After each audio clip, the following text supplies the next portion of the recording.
Hey, welcome to this Literacy Shared Adobe Express challenge. In this tutorial, we're going to create an old style wanted poster inspired by the film Alma. If you need free Adobe Express for Education accounts for your school, visit the link on screen, and there you'll also find all the other free things we do for schools like live lessons, teacher training and lesson packs. Let's get on with the challenge. Go over to the big plus on the left hand side, give it a click, go down to poster. Next thing you're going to do is you're going to name your project Alma Wanted Poster. That'll help you find it later if you need it.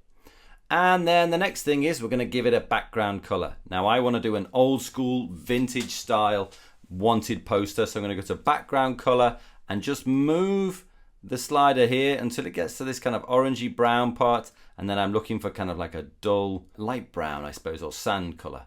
That'll do. Okay, next thing I'm going to do is go to text, and no wanted poster would be complete without a big wanted at the top. So let's move this roughly into position. Now it's not the font that I want, so you can go over to your recommended fonts here, click view all, and you can have a look to see if there's any in there that you want. But I actually know the name of the font that I want to use, so I'm going to back out of there and I'm going to go Abril. This is the one. Okay. That's perfect. That kind of reminds me of wanted posters that I used to see in comics and on the TV when I was younger.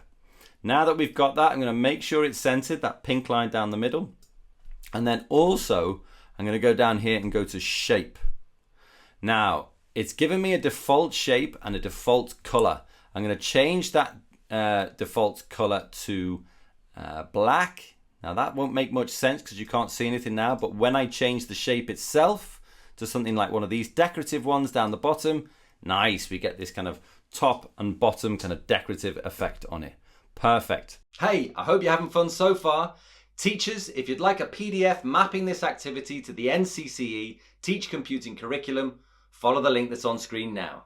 Okay, back to the challenge. I want to put a picture of the person who is wanted. So let's go over to media. Now you can search the photos, but I'm going to use artificial intelligence, going to use text to image, give that a click.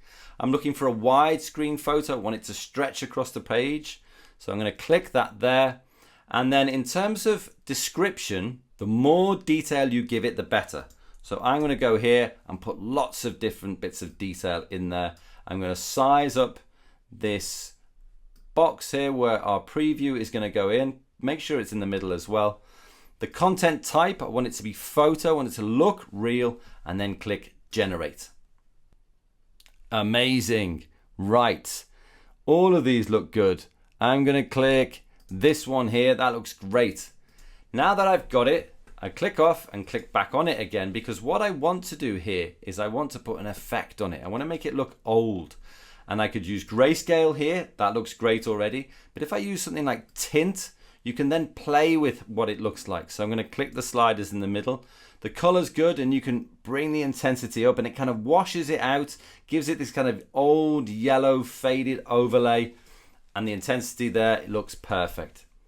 There we go. Now that we've got that, let's offer a cash reward for whoever can help us find this scary shopkeeper. So let's go to text here, add your text.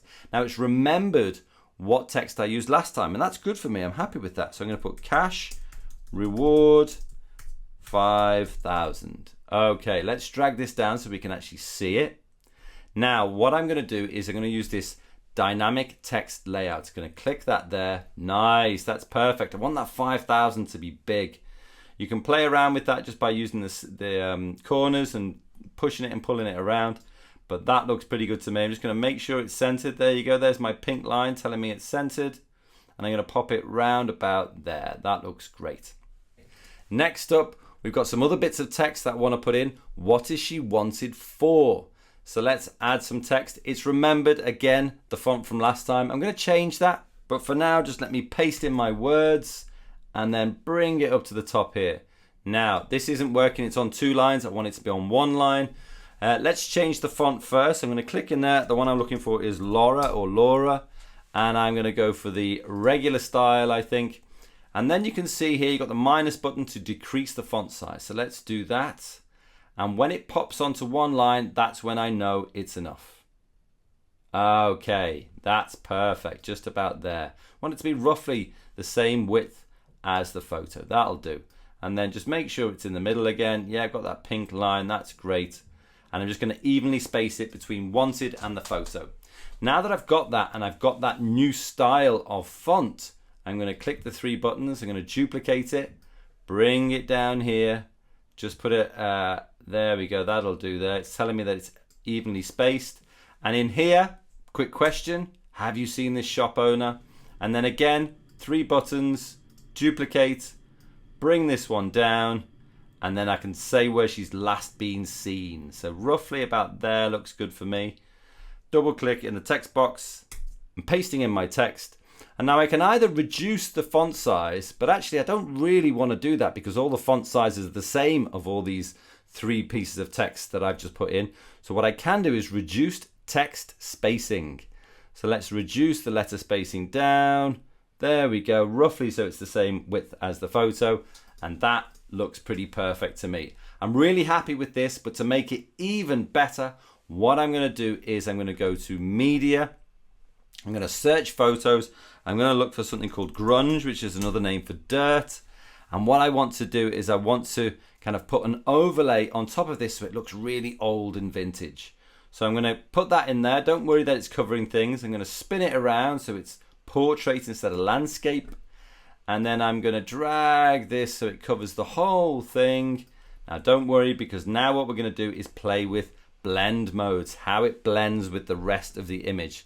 At the moment it's normal. You could change it to screen, which would show the lighter bits. You could change it to multiply, which will show the darker bits. That looks much better. And I'm going to reduce the opacity, which is how much you can see through it, roughly to about there. That looks perfect to me. Really happy with it. Now that it's done, you can go to share in the top right. You can add people so they can work on it with you. You could send it to your teacher here as well. Send it via Google Classroom, Microsoft Teams, or create a view-only link which you can send to whoever you like. And that's how you create a wanted poster using Adobe Express.